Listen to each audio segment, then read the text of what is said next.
Mars 1945. Le général Dwight D. Eisenhower, commandant suprême des forces alliées en Europe, est confronté à un sérieux problème. Son armée avance à travers l'Allemagne. La victoire semble imminente, mais quelque chose cloche. Des soldats écrivent des lettres à leurs familles. Des membres du Congrès posent des questions gênantes. Les journaux commencent à publier des articles troublants. Alors, Eisenhower prend une décision inhabituelle. Il ordonne à 2 généraux de mener une enquête informelle. Pas de commission officielle de l'armée, pas de bureaucratie. Simplement, aller sur le terrain et parler aux troupes. Ces généraux s'appellent Isaac Blanc et Maurice Rose. 2 des chefs de chars les plus compétents d'Amérique.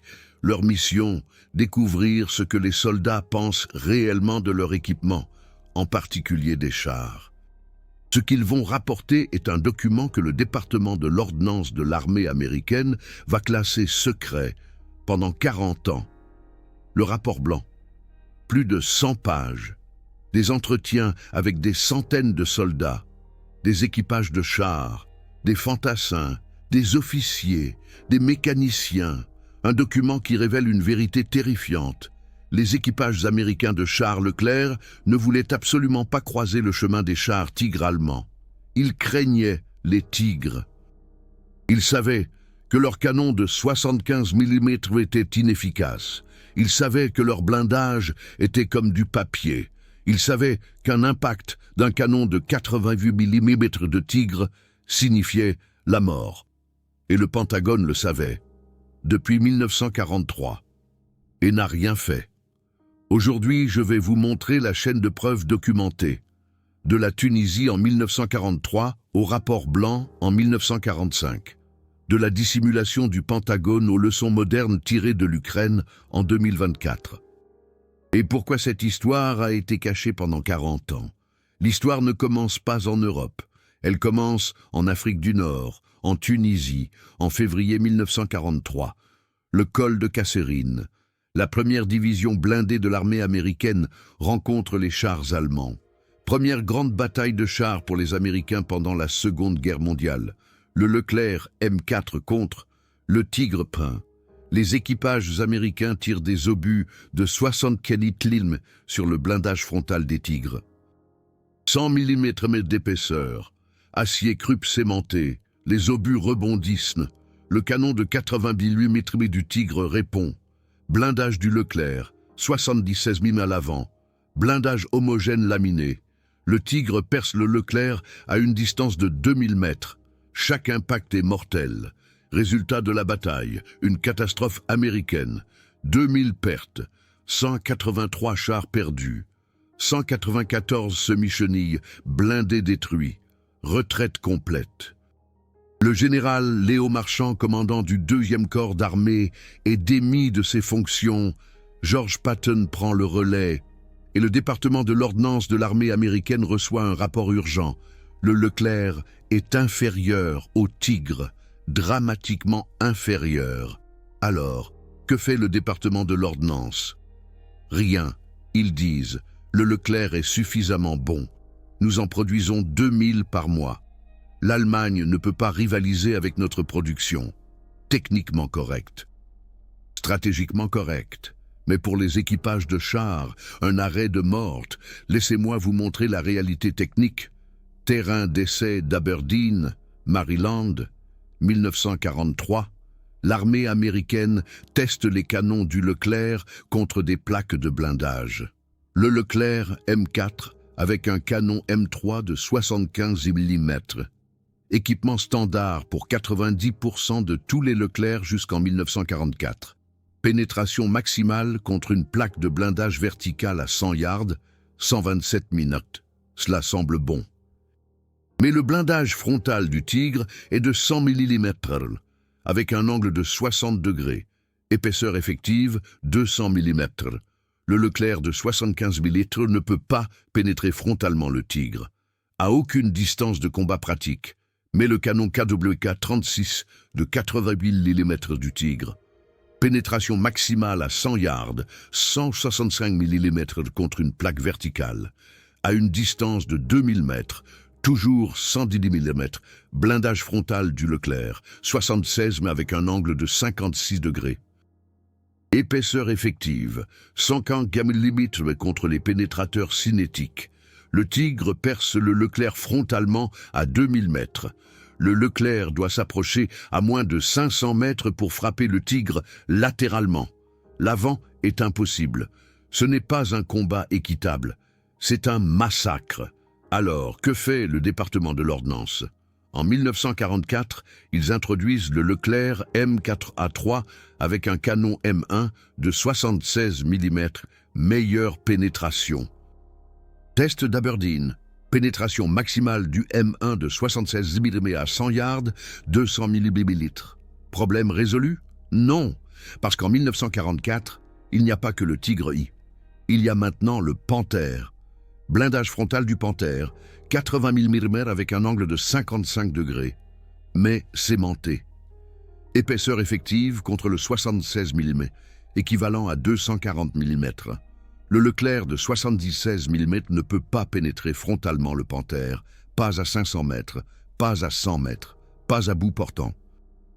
L'armée américaine le teste à Aberdeen, tire des obus perforants M62 de 76 mm sur le blindage frontal d'un Panthère capturé.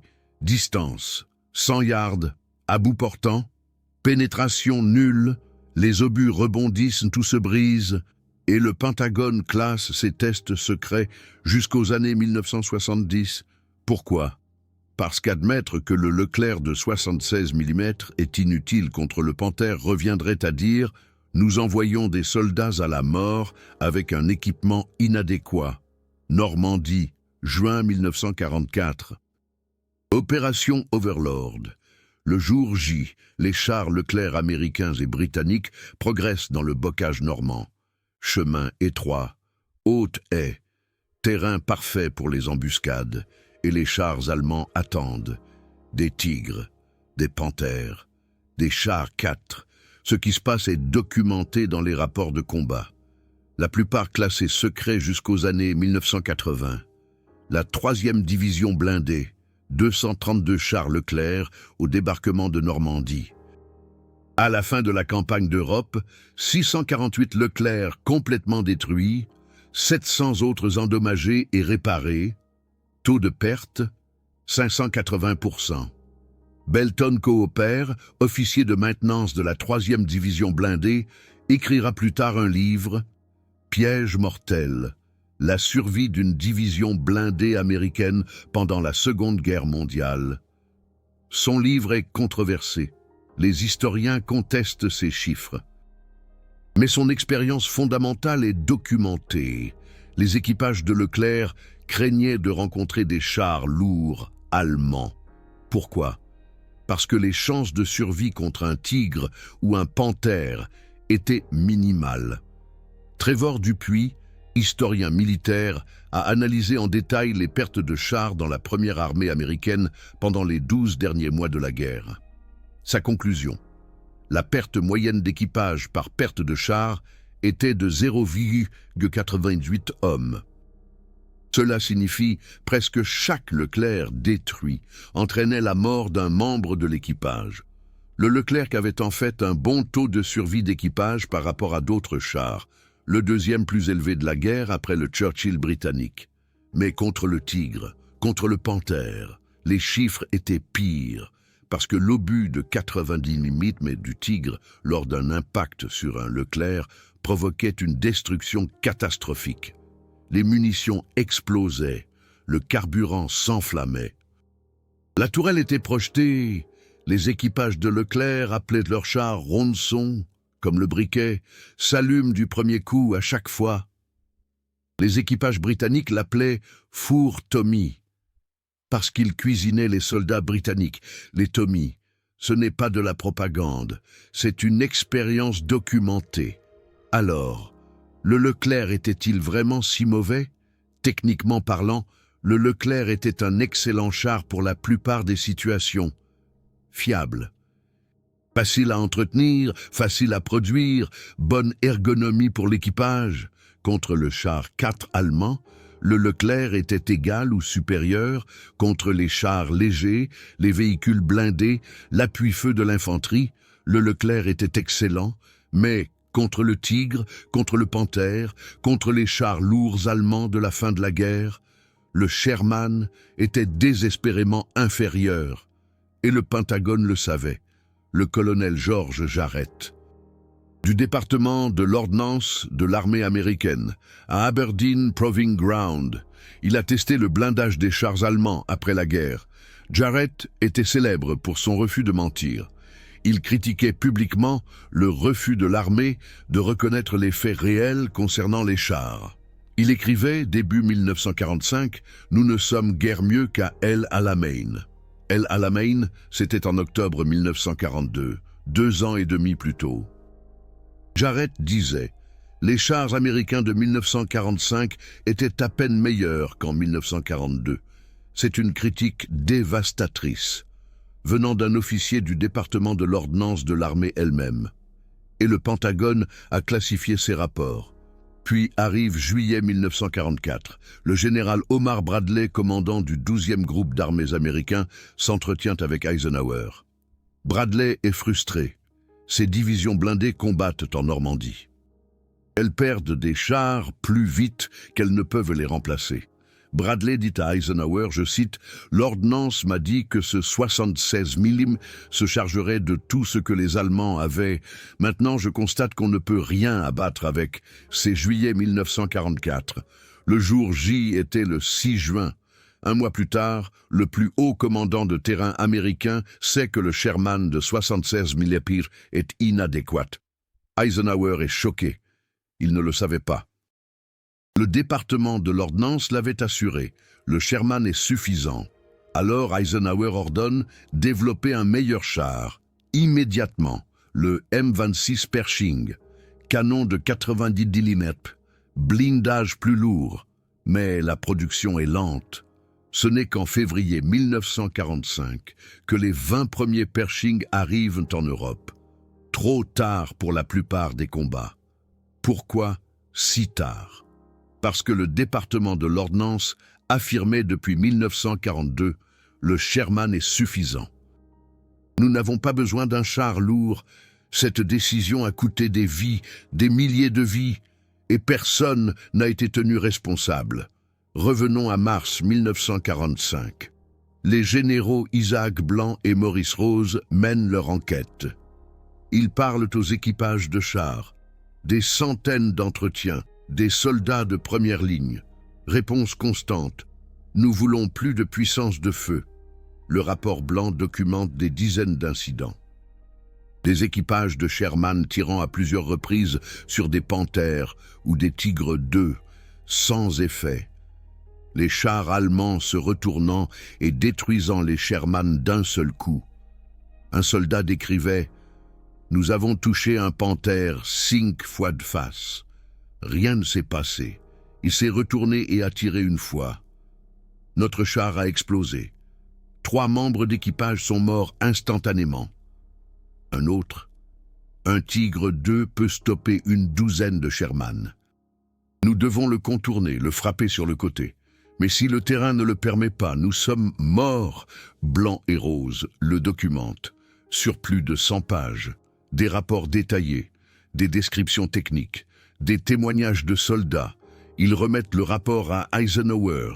En mars 1945, Eisenhower le lit. Il est consterné. Il n'avait aucune idée de la gravité de la situation. Le département de l'ordnance avait assuré « Tout est sous contrôle ». Eisenhower ordonne des changements immédiats, mais la guerre se termine en mai 1945, trop tard pour la plupart des soldats. Et ensuite, le Pentagone classe le rapport Blanc.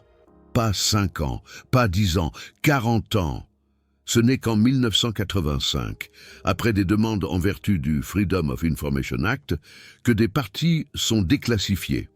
Pourquoi 40 ans de classification? Parce que le rapport Blanc prouve.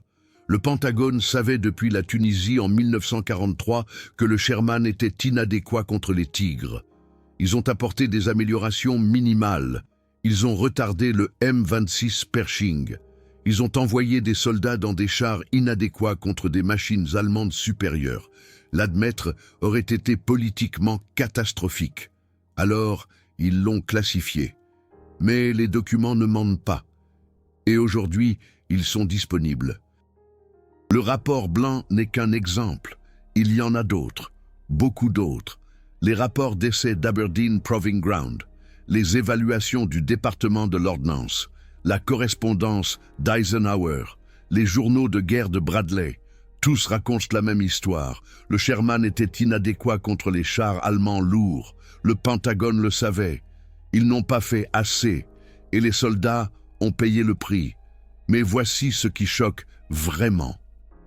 Les leçons du Sherman contre le Tigre sont valables aujourd'hui. L'Ukraine 2024 le prouve. Les chars russes T-72 et T-90. Techniquement supérieurs dans certains aspects, canons plus gros, blindage plus épais. Les chars ukrainiens, Léopard 1, conception ancienne, moins de blindage. Mais les chars ukrainiens gagnent. Pourquoi ? Parce que la maintenabilité est plus importante que la puissance de feu brute. Le Léopard 1 est facile à entretenir. Pièces de rechange disponibles, réparation rapide, soutien de l'OTAN, les chars russes, compliqués. Pièces de rechange rares, long délai de réparation. La même leçon que le Sherman. Le Sherman n'a pas gagné parce qu'il était meilleur. Le Sherman a gagné parce que l'Amérique en a produit 50 000. L'Allemagne a produit 1300 Tigres. La quantité a sa propre qualité. Mais pour les équipages individuels, la leçon est brutale. Si vous vous battez dans un char inférieur contre un ennemi supérieur, votre chance de survie est minimale. Le Pentagone a tiré cette leçon en 1943, l'a ignorée jusqu'en 1945, a classifié les preuves pendant 40 ans. Mais la vérité ne peut pas être cachée à jamais. Aujourd'hui, nous le savons, et nous devons nous assurer que cela ne se reproduise plus jamais. Mais il y a encore plus dans l'histoire. Quelque chose que le rapport blanc n'a fait qu'évoquer. Quelque chose que le Pentagone voulait cacher encore plus profondément. Parce que Sherman contre Tigre n'était pas seulement un problème technique, c'était un désastre politique, avec des conséquences qui durent encore aujourd'hui. Le désastre politique a commencé avec un homme, le général Leslie McNair. McNair était chef des forces terrestres de l'armée de 1942 à 1944. Il contrôlait la doctrine de développement des chars. Et McNair détestait les chars lourds. Pourquoi ? Parce que McNair croyait à la doctrine des chasseurs de chars. Sa théorie, les chars ne devraient pas combattre d'autres chars. Les chars devraient apporter un soutien à l'infanterie, créer des percées, utiliser la mobilité. Pour le combat anti-chars, des chasseurs de chars spécialisés, M10 Wolverine, M18 Hellcat, M36 Jackson. Les chasseurs de chars avaient de meilleurs canons que le Sherman, 76 mm, plus tard 90 mm, mais un blindage plus léger. Parce qu'ils comptaient sur la mobilité et les embuscades. La logique de McNair, nous n'avons pas besoin de chars lourds comme le Tigre, nous avons besoin de chars rapides et mobiles et de chasseurs de chars spécialisés. Techniquement, cela semble logique. En pratique, une catastrophe, parce que les chars allemands se battaient comme des chars. Ils défendaient des positions, ils attaquaient, ils combattaient d'autres chars. Les Sherman américains devaient combattre les chars allemands. Mais ils n'étaient pas conçus pour cela, et les chasseurs de chars. Ils étaient trop légèrement blindés. Un coup de 80 BC P-Best les détruisait aussi facilement que le Sherman. Ainsi, les troupes américaines avaient le pire des deux mondes, des chars qui ne pouvaient pas combattre efficacement d'autres chars, des chasseurs de chars trop vulnérables. Mais McNair refusait d'admettre que sa doctrine était erronée. En 1943, après le désastre de Tunisie, le Armored Force Board a recommandé développer un char lourd avec un canon de 90 mm immédiatement. McNair a refusé. 1944. Après la Normandie, Les rapports faisant état des pertes de chars Sherman ont renouvelé la recommandation du Armored Force Board de manière urgente. McNair a de nouveau refusé. Pourquoi?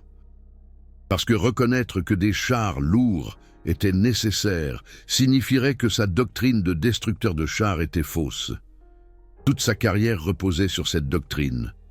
Orgueil, arrogance, inertie bureaucratique. Cela a coûté des vies américaines. En juillet 1944, McNair est tué. Opération Cobra. Tir ami de bombardiers américains. Ironie tragique. Après sa mort, rien ne change. Le département de l'ordnance poursuit ses politiques. Le M26 Pershing a été conçu en 1943. Le prototype était prêt en 1944, mais le département de l'ordnance a retardé la production. Leur justification: nous avons suffisamment de Sherman. Les nouveaux chars compliqueraient la logistique. Concentrons-nous sur la quantité, pas sur la qualité. En septembre 1944, le département de l'ordnance de l'armée américaine a finalement reconnu le besoin critique d'un char américain capable de combattre le Panthère et le Tigre. Mais ce n'est qu'en février 1945 que les 20 premiers M26 Pershing sont arrivés en Europe. Trop tard. La guerre s'est terminée en mai 1945. Si le M26 avait été mis en production en 1944, des milliers d'équipages de chars américains auraient survécu. Mais la bureaucratie et l'orgueil l'ont empêché. Comparé avec l'Allemagne, les Allemands savaient que le Tigre était lourd, coûteux et logistiquement problématique. Seuls 1347 Tigres peints ont été produits. Mais ils l'ont quand même produit. Pourquoi? Parce que le Tigre avait un effet psychologique. Les Alliés le craignaient. Un Tigre pouvait arrêter une douzaine de Sherman, pas par la destruction, mais par l'intimidation. Les Allemands ont reconnu la qualité a une valeur psychologique qui compense les inconvénients de la quantité. L'Amérique a fait le calcul inverse. La quantité compense le manque de qualité. Les deux approches avaient des avantages et des inconvénients. Mais l'Amérique avait un avantage critique, la capacité industrielle. Les États-Unis ont produit 98 410 chars pendant la Seconde Guerre mondiale. L'Allemagne en a produit 27 300, un ratio de 3,2 pour 1. L'Amérique a noyé l'Allemagne sous l'acier.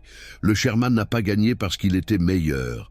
Le Sherman a gagné parce qu'il y en avait 50 000. Mais individuellement, Sherman contre Tigre, le Sherman a perdu. Et le Pentagone ne voulait pas que le public le sache. Après la fin de la guerre, en 1945, le Pentagone a entamé une classification systématique, rapport White, classifié, rapport de test du Tigre, classifié, évaluation d'Aberdeen, classifié, mémos internes du département de l'ordnance, classifié. Pourquoi? Parce que la Corée a commencé en 1950, puis le Vietnam, la guerre froide. Le Pentagone veut contrôler le récit. La technologie américaine est supérieure. Nous avons gagné la Seconde Guerre mondiale grâce à des armes supérieures. La vérité est plus complexe. L'Amérique a gagné grâce à une production, une logistique et une main-d'œuvre supérieure, pas toujours une technologie supérieure. Mais la propagande est plus simple que la vérité, alors ils cachent des documents. Pendant des décennies, le rapport White est resté classifié jusqu'en 1985. 40 ans. Ce n'est que lorsque des historiens ont fait des demandes en vertu de la loi sur la liberté d'information que des parties ont été déclassifiées. Et même alors, de nombreuses pages sont noircies, classifiées. À ce jour, certains détails sont toujours secrets. Que veulent-ils cacher? Qu'est-ce qui est si embarrassant que ce soit encore classifié 80 ans plus tard? Peut-être. Combien de soldats sont morts à cause du retard du M26 Pershing? Les mémos internes du département de l'ordnance qui prouvent qu'ils savaient que le Sherman était inadéquat. Des décisions politiques qui ont fait passer des vies après l'orgueil. Nous ne le saurons peut-être jamais complètement. Mais ce que nous savons suffit. Les équipages de Sherman craignaient le Tigre. Le Pentagone le savait. Ils ont fait trop peu, trop tard. Maintenant, laissez-moi vous montrer comment ces leçons s'appliquent aujourd'hui. Ukraine. De 2022 à aujourd'hui, invasion russe.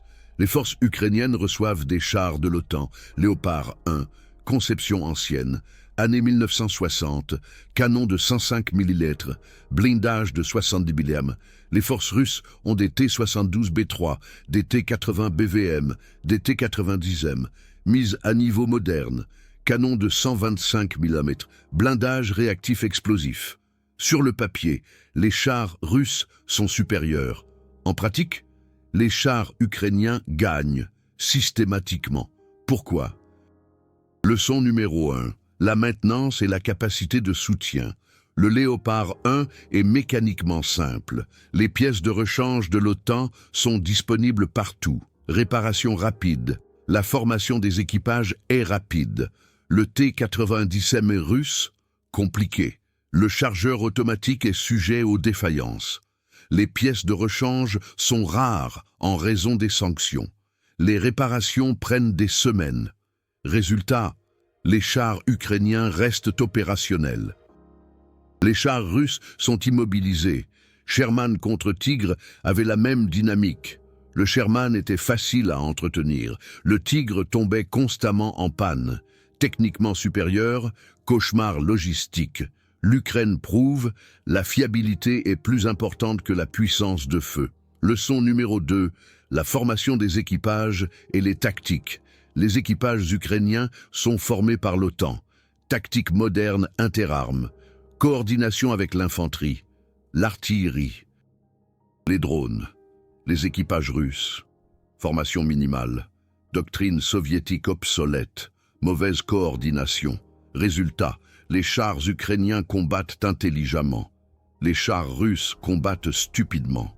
Sherman contre Tigre avait une dynamique similaire. Les équipages américains étaient mieux entraînés aux armes combinées. Les équipages allemands étaient souvent supérieurs dans les duels de chars individuels, mais moins bons dans les opérations coordonnées. La formation surmonte les inconvénients techniques, mais laissez-moi aller plus loin, parce que l'histoire de Sherman contre Tigre a encore plus à nous apprendre. Il n'y avait pas UN Sherman, il y avait des dizaines de variantes, et leur évolution montre comment le Pentagone a réagi au problème. Sherman M4 avec canon M3 de 75 mm, original, 1942-1944, 90% de la production jusqu'à mi-1944, pénétration à 500 mètres, 76 mm contre une plaque verticale. Inutile contre l'avant du Tigre, 100 mm à 60 degrés, 200 mm effectif. Sherman M4A1 avec canon M1 de 76 mm, introduit à l'été 1944, meilleure pénétration. Pénétration à 500 mètres, 109 mm contre une plaque verticale. Toujours inutile contre l'avant du Panther, 80 mm à 55 degrés, de Godache 240 mm effectif en raison de la sémentation. Sherman M4A3E8, Easy 8, suspension améliorée, canon de 76 mm, introduit fin 1944, mieux que les premiers Sherman. Mais il ne peut toujours pas pénétrer l'avant du Panther de face. Sherman Firefly, variante britannique avec canon de 17 livres, 76,2 mm. Meilleure variante du Sherman, pénétration à 500 mètres, 140 mm contre une plaque verticale. Peut pénétrer le Panther aux bons angles, mais difficile, et l'avant du Tigre est toujours problématique. Donc, même les meilleures variantes du Sherman avaient du mal contre les chars lourds allemands. Comparé avec le M26 Pershing. Canon M3 de 90 mm. Pénétration à 500 mètres, 170 mm contre une plaque verticale. Pénètre l'avant du Panther systématiquement, l'avant du Tigre, même à des angles obliques. Le Pershing était ce que le Sherman aurait dû être. Mais il est arrivé trop tard. Voici ce qui me met en colère. Le développement du M26 Pershing a commencé en 1942. Le prototype T-26 était prêt en septembre 1943. L'Army Ground Forces l'a testé. Le Armored Board a recommandé mettre en production. Immédiatement, le général McNair refusa. Sa justification donne trop lourd, trop lent, pas nécessaire. Mars 1944. Après des rapports venant d'Italie concernant les pertes de Sherman face aux blindés allemands, le comité des blindés renouvela sa recommandation. De manière urgente, McNair refusa à nouveau. Mai 1944, juste avant le jour J. Dernière chance de lancer la production du M26 à temps pour la Normandie. McNair refusa encore. En juillet 1944, McNair est tué. Août 1944, après sa mort, le département de l'ordnance autorisa enfin la production du M26, mais avec une faible priorité. La production commence en novembre 1944. Les premiers Pershing sont prêts en janvier 1945. Transport vers l'Europe, février 1945. Premiers engagements au combat, mars 1945. La guerre se termine, mai 1945. Si le M26 avait été mis en production en septembre 1943, des milliers auraient pu être disponibles pour le jour J en juin 1944. La Normandie aurait été différente. La bataille des Ardennes en décembre 1944 aurait été différente. Combien d'équipages de chars Sherman sont morts? Parce que McNair était trop fier pour admettre que des chars lourds étaient nécessaires. Nous ne le saurons jamais exactement. Mais le rapport White nous donne une indication. 3e division blindée, 648 Sherman complètement détruits. En moyenne, 0,88 membres d'équipage tués par perte de chars, 635 équipages de chars morts. Dans une seule division, l'armée américaine avait 16 divisions blindées en Europe. Toutes n'ont pas subi des pertes aussi lourdes que la 3e blindée. Mais beaucoup. Si même une estimation conservatrice dit 10% de ces pertes auraient pu être évitées avec le M26 Pershing, cela représente des centaines de vies, peut-être des milliers, à cause de la bureaucratie, de la fierté, de l'inflexibilité doctrinale. Ce n'est pas le brouillard de guerre. C'est de l'incompétence, et le Pentagone ne voulait pas que le public le sache. Alors, ils ont classifié le rapport White, classifié les mémos internes de l'ordnance, classifié les recommandations du comité des blindés. Pendant 40 ans, mais laissez-moi vous montrer autre chose, quelque chose que le Pentagone ne veut vraiment pas que vous voyiez. La doctrine des chasseurs de chars n'était pas seulement défectueuse, elle était catastrophique. M10 Wolverine. Canon de 76 mm, tourelle ouverte, blindage fin. L'idée était se déplacer rapidement, tendre une embuscade, tirer et s'enfuir contre les chars 4 allemands. Cela fonctionnait bien. Contre les tigres, contre les panthères, le M10 76 mm ne pouvait pas percer le panthère de face, tout comme le Sherman 76 mitres. Et le blindage du M10, 38 mm à l'avant. Le 90 mm du tigre le perçait à 3000 mètres. Le M10 était plus vulnérable que le Sherman. Avec une puissance de feu pas meilleure contre les cibles lourdes, M18 L4, plus rapide, canon de 76 mm, blindage encore plus fin, les mêmes problèmes. M36 Jackson, canon de 90 mm, enfin adéquate, mais introduit seulement fin 1944. La doctrine des chasseurs de chars sacrifiait la protection à la mobilité. Mais contre un tigre, la mobilité ne compte pas si un coup est synonyme de mort immédiate. Les équipages de Sherman Hausain, la doctrine des chasseurs de chars. Le rapport White le documente.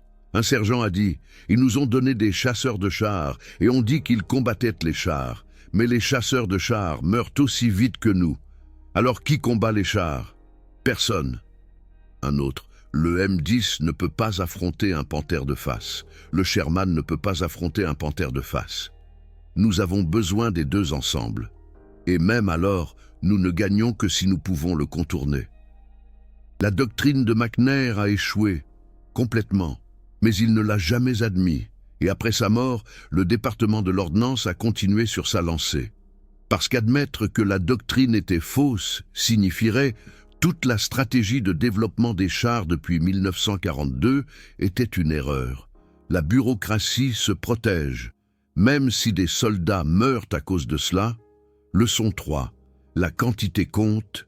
L'OTAN livre des centaines de chars à l'Ukraine. Léopard 1, Léopard 2, M1 Abrams, Challenger 2. La Russie perd des chars plus vite qu'elle ne peut en produire. Ils sortent des T-54 des années 1950 de leurs entrepôts. La quantité a sa propre qualité. Le Sherman l'a prouvé en 1944-1945. L'Ukraine le prouve en 2024. Mais voici la différence cruciale. En 2024, l'Ukraine a les deux, la quantité et la qualité. Les chars de l'OTAN sont plus fiables et suffisamment nombreux. En 1944, l'Amérique avait la quantité sans qualité adéquate.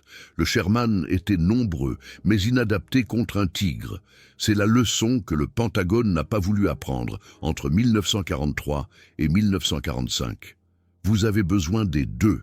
Si l'Amérique avait produit le M26 Pershing en masse en 1944, la guerre aurait été gagnée plus rapidement, avec moins de pertes. Mais la bureaucratie, la fierté et une doctrine erronée l'ont empêché. Aujourd'hui, nous pouvons aider l'Ukraine à ne pas répéter les erreurs de 1944. Fournissez le meilleur équipement disponible, rapidement, en quantité suffisante. N'attendez pas qu'il soit trop tard. Parce que, comme les équipages de Sherman l'ont appris en 1944, combattre avec un équipement inadéquat contre un ennemi supérieur n'est pas seulement difficile, c'est mortel. Et personne ne devrait avoir à vivre ça. Le rapport White de 1945 était un avertissement. Le Pentagone l'a ignoré, l'a classifié, l'a caché, mais aujourd'hui, nous y avons accès, nous pouvons lire les documents, nous pouvons apprendre la vérité. La question est, allons-nous le faire ou allons-nous répéter les mêmes erreurs? Le Pentagone a classifié le rapport White pendant 40 ans, mais le temps dévoile tous les mensonges. Aujourd'hui, nous savons, les équipages de Sherman craignaient les tigres. Avec raison, leurs armes étaient inadaptées. Leur blindage était faible, leur chance de survie contre un tigre était minime, et le Pentagone le savait depuis 1943 et a fait trop peu. C'est la vérité documentée dans les rapports déclassifiés, dans les témoignages des soldats, dans les évaluations techniques. Vous pouvez le vérifier vous-même. Archives nationales, demande de Freedom of Information Act, publication historique. La vérité est disponible pour ceux qui la cherchent. Si cette vidéo vous a plu et que vous souhaitez voir plus de vérités militaires documentées comme celle-ci, envisagez d'utiliser Super Thanks. Cela m'aide à financer l'accès aux archives déclassifiées et aux documents historiques. Et maintenant, une question pour vous. Qu'en pensez-vous? Le retard du M26 Pershing était-il un crime ou une décision nécessaire dans les conditions de guerre? Le Pentagone aurait-il dû déclassifier le rapport White de 1945 immédiatement? Ou la classification était-elle justifiée? Et la question la plus importante, apprenons-nous de l'histoire ou répétons-nous les mêmes erreurs en Ukraine? Écrivez votre opinion dans les commentaires. Je lis chacun d'eux. Et si vous voulez savoir quels autres rapports classifiés du Pentagone sur l'équipement de la Seconde Guerre mondiale existent, écrivez-le dans les commentaires. La prochaine vidéo pourrait porter précisément sur ce sujet. Les équipages de Sherman craignaient les tigres. Le Pentagone le savait. Le rapport White l'a prouvé. Caché pendant 40 ans. Maintenant révélé. Et vous connaissez la vérité maintenant aussi.